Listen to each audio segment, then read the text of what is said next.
Let us look at another paragraph that we looked at previously, but this time the paragraph does not maintain unity. My supervisor at the restaurant where I work, Mrs. Dana Thompson, has been the most influential person in my life. Now, in this case, we're going to look at only the first reason for why she has been most influential. First, Mrs. Thompson has helped me make the wise professional decisions. While working at the restaurant, I was offered a job selling vacuum cleaners over the phone.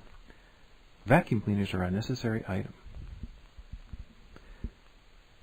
We can see how the writer has inserted this sentence into the paragraph, but really shouldn't have.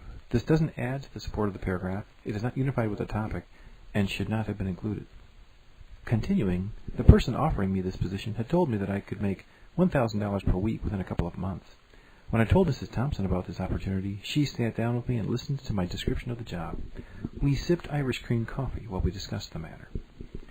Well, this might add a sense of narrative drama to the incident, but it really doesn't add to the support of the paragraph. This is a sentence that is not unified with the topic. It should not have been included in the paragraph. She told me that the job sounded like a scam, and that she could not see how a person would become successful selling vacuum cleaners by phone.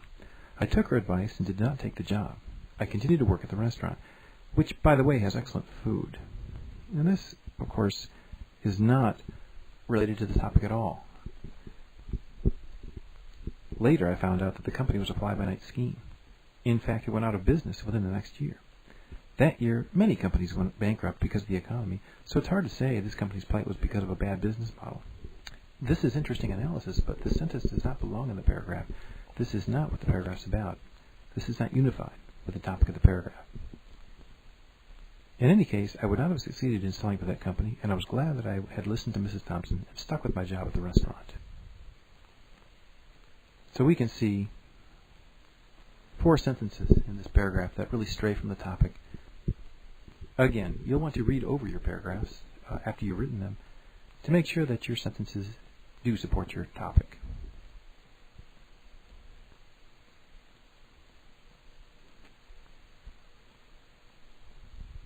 Taking a look at the second point in this paragraph. Second, Mrs. Thompson has helped me make wise financial decisions. During one holiday season, I was considering investing all of my bonus money into the stock market. I even had 3 companies in mind. When I mentioned this to Mrs. Thompson, she sat down with me during my break and asked me about what type of research I had done into these companies. Google had just become the top search engine that year. It had surpassed Yahoo and other search engines because of its superior method of searching for items. When I told her that I had found them on the internet while searching on Google, she advised me not to pursue this idea. It's easy to see what the writer was thinking. The writer was talking about searching for the companies on Google, so the writer got off track and started talking about search engines and the history of Google and Yahoo. But this is not related to the topic of the sentence of the paragraph. Continuing, she advised me not to pursue this idea and instead to invest into a mutual fund. A fund which would be managed by professional investors who had the time to research companies.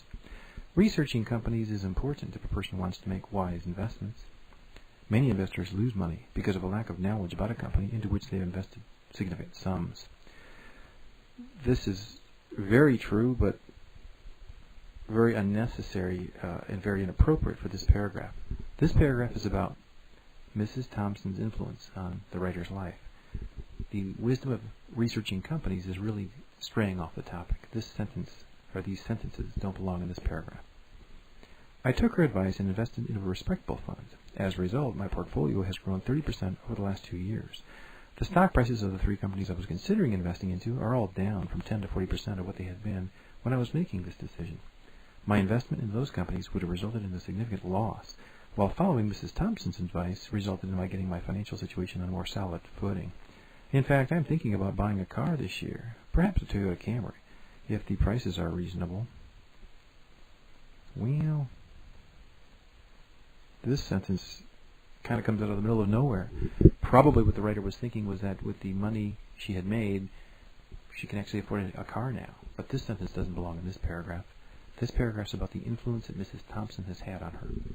Overall, Mrs. Dana Thompson is a jewel, a wise supervisor whose abilities range far beyond managing a restaurant. I am grateful for the influence she has had on me. She's a nice lady, too. She has a pleasant demeanor.